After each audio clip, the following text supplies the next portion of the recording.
Sebelumnya, perkenalkan nama saya Muhammad Bastian Hanafi. Nah, kali ini saya bersama Mas Hendy sebagai narasumber yang akan saya wawancara. Dia adalah seorang project manager di suatu startup yang bernama Carakan Sadana Dirgantara. Nah, menurut informasi yang saya dapatkan, dia ini lulusan SMA dan saat ini dia sedang kuliah juga di Universitas Mercu Buana. Nah, bagaimana perjalanannya menjadi seorang project manager? Langsung saja kita tanyakan kepada Mas Hendy. Nah, selamat siang Mas Hendy. Selamat siang Mas Bastian. Nah, apa kabar nih? Baik-baik lagi baik. Gimana Mas? Nah, aktivitas sehari-harimu itu gimana sih Mas? Kan kamu itu kerja sambil kuliah. Nah, itu bisa diceritakan nggak Mas? Kalau aktivitas sehari-hari saya sendiri kurang lebih ya antara dua hal itu Mas, antara kuliah atau bekerja. Tapi kalau ada sedikit peluang, saya manfaatkan buat untuk liburan atau buat santai, buat beristirahat. Biasa sih keseharian saya seperti itu Mas. Oke Mas, jadi healing gitu juga perlu ya Mas ya. Iya Mas, giling itu perlu Mas.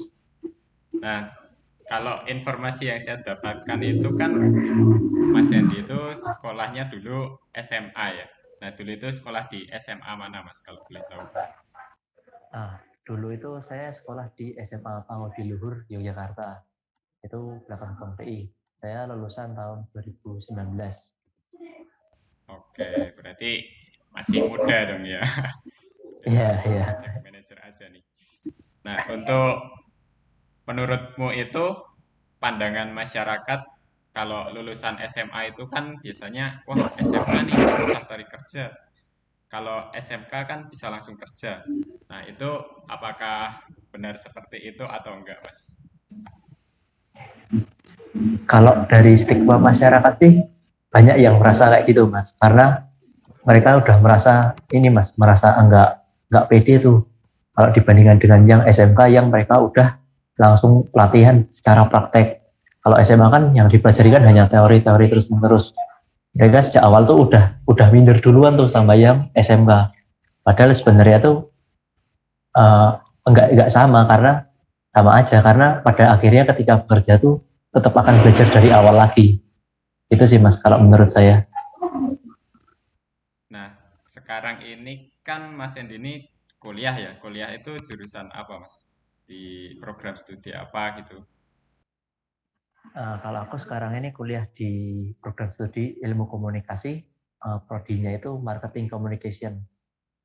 Oke, kalau dulu pas SMA itu ngambil IPA atau yang itu satunya? Yes. Oh ya, uh, ya dulu sih aku SMA masuk jurusannya sih jurusan IPA. Oke, Agak ini sih ya jadi beda gitu, ya. Kan nggak sesuai. eh, sekarang ini kuliahnya lebih ke marketing. Nah, dulu itu kan Ya, di IPA juga. Untuk pengetahuan teknologi itu kan sangat minim ya berarti kalau yang diajarkan dari sekolah itu. benar Mas, benar. Jadi yang saya dapatkan ketika bekerja dan pada sekolah dulu tuh perbandingannya tuh cukup besar. Jadi yang saya terima itu satu dari SMA, yang saya terima ketika bekerja tuh 10. Jadi beda banget tuh perbandingannya. Sangat banyak hal baru yang saya pelajari ketika bekerja ini. Artinya kalau gitu tuh diperlukan adaptasi yang sangat jauh ya Mas, bisa dibilang gitu. Iya benar, benar begitu. Nah, kalau sekarang nih kan Mas Hendy eh, bergeraknya kerjanya itu di bidang teknologi. Nah, apakah dulu itu ada minat di bidang teknologi? Nah, kalau ada itu ada minat di bidang teknologi tersebut.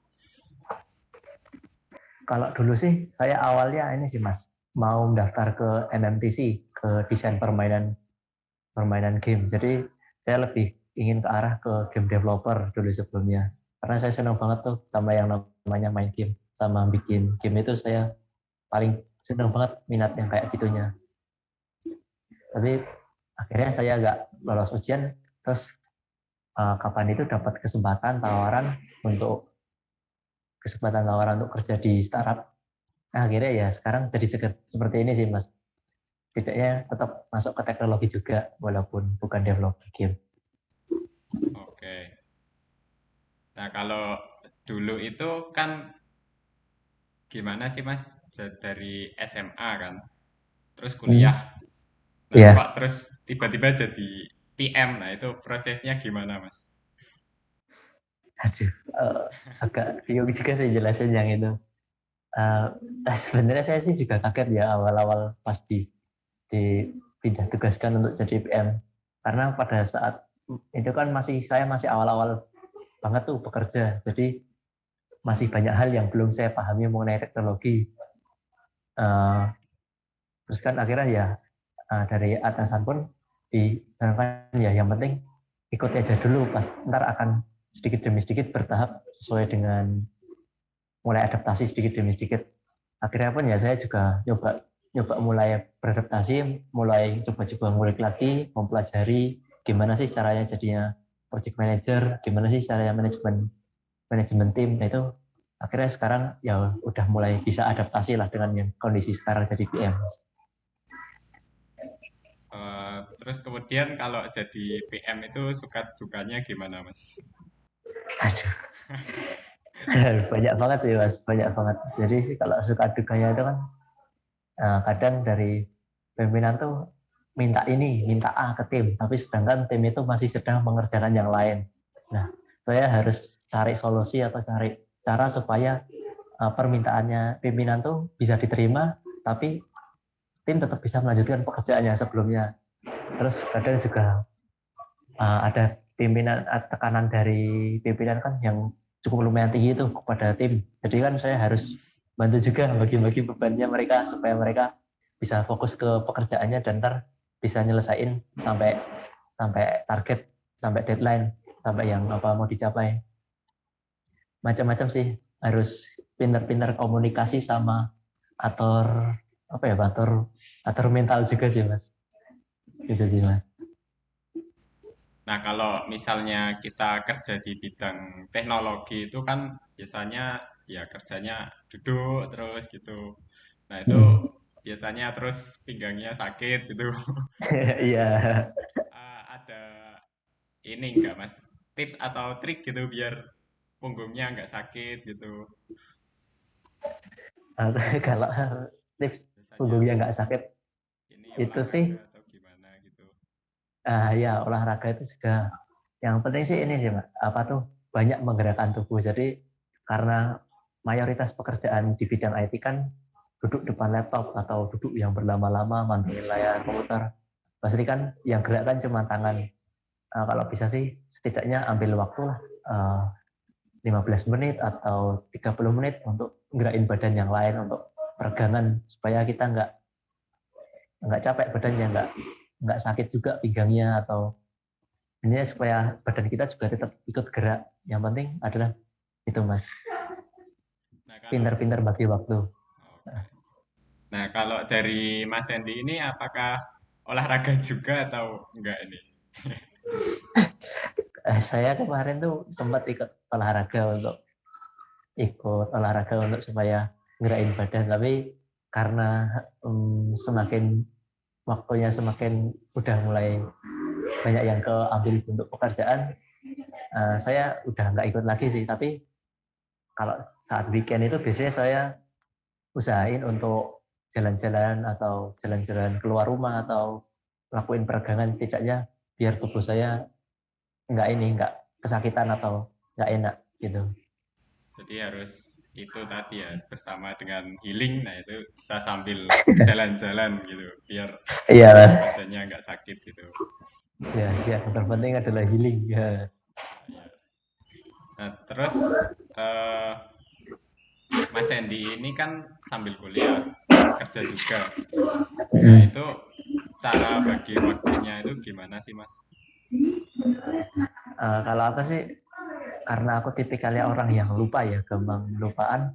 Biasanya aku catat tuh jadwal kuliah itu jam berapa aja dan yang habis dibahas ketika pekerjaan itu apa aja pasti saya tulis semua.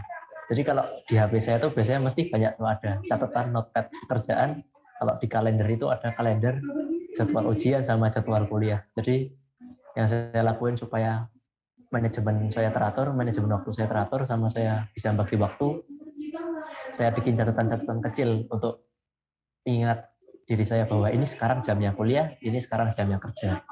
Gitu sih Mas kalau aku. Berarti untuk waktu kerja di PT Carakan ini sebenarnya fleksibel ya Mas. Jadi kita itu nggak harus dari jam 7 sampai jam 6 bisa harus kerja dari pagi sampai sore. Nah gitu enggak kan ya Mas?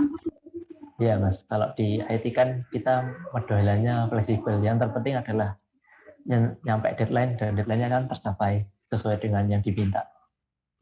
Oke Mas. Nah kalau misalnya nih Mas Hendy eh, ditanya temen atau saudara gitu, kerja apa sih Mas? Terus kerjanya ngapain aja sih Mas gitu. Nah itu kamu jawabnya gimana nih? Kalau pengalamanku itu kan misal aku ditanyain, Mas, kamu tuh kerjanya apa sih? Gitu. Nah, kalau aku jelasin nih, saya masang server, terus manajemen server. Nah, itu teman-temanku tuh karena aku ini tinggal di desa ya, jadi ya kayak pada nggak ngerti gitu. Bingung gitu ya. Iya, kalau dari Mas Sandy ini gimana? Apakah sama seperti itu juga atau enggak? Sama sih Mas, kurang lebih sama juga kayak gitu. Pasti banyak yang bingung tuh. Ngapain sih sebenarnya kerjaannya? Kadang ibu saya tuh sampai tanya, loh, kamu di rumah kerja toh? Dikira saya tuh cuma tidur doang biasanya. Padahal sebenarnya saya tuh kerja kalau dari rumah gitu. Ya paling sih saya yang jelasnya paling paling gampang tuh saya ngomong ngerjain IT, ngerjain bidang IT, udah gitu aja sampai situ, nggak akan saya jelasin lagi biasanya udah oh IT gitu, paling sampai situ aja sih. Ya, berarti lebih ke menjelaskan secara umum aja ya, Mas. Nggak, biar nggak ribet Iya. gitu jawabnya. Biar nggak ribet gitu jelasinnya. Eh, Mungkin ada tips atau trik gitu untuk biar apa ya? Bukan tips atau trik sih sebenarnya. Pesan kepada teman-teman penonton ini kalau misalnya kan ini tadi menurutku kayak banting setir gitu ya. Dari SMA ke perusahaan IT, apalagi menjadi PM. Nah, itu kan sangat sangat apa ya, nggak, Nggak sejalur gitu ya, banyak perubahan, benar-benar. Benar-benar. nah itu mungkin, nah ini kan ada contoh nyatanya. Nah, ini nyatanya juga bisa kan. Nah, itu ada nggak eh, pesan bagi penonton, nah, mungkin kalau belajar itu harus gini atau gimana gitu. Kalau kesan-kesan sih, kalau misalnya yang ada yang tuh yang mengalami kasus kayak saya nih yang benar-benar banting setir juga, yang terpenting itu adalah ini sih, kita cari tahu, kita pelajari, dan terus terus pelajari, terus cari tahu, terus banyak belajar supaya kita bisa mulai adaptasi, cepat adaptasi juga. Yang terpenting itu adalah belajar, karena kalau kita belajar itu, kita cari tahu informasi itu, kita bisa dengan mudah ngikuti yang ke arahnya itu mau kemana. Karena dengan belajar itu tadi, nah kita bisa tahu kalau kita nggak akan belajar, nggak coba riset, itu pasti akan kesulitan banget untuk kayak yang mengalami kasus banting setir kayak gini. Dan itu pun pasti akan mengalami namanya jatuh bangun, karena nggak ada yang proses itu namanya instan. Pasti ada proses gagal, ada proses berhasil. Yang terpenting adalah tetap nyemangatin diri sendiri sama optimis terus saja sih. Oke, Mas. Sangat memotivasi sih bagi saya. Mungkin cukup sekian aja, Mas, untuk eh, wawancara kali ini. Terima kasih sudah meluangkan waktunya. Ya, Oke, Mas. selamat siang, Mas.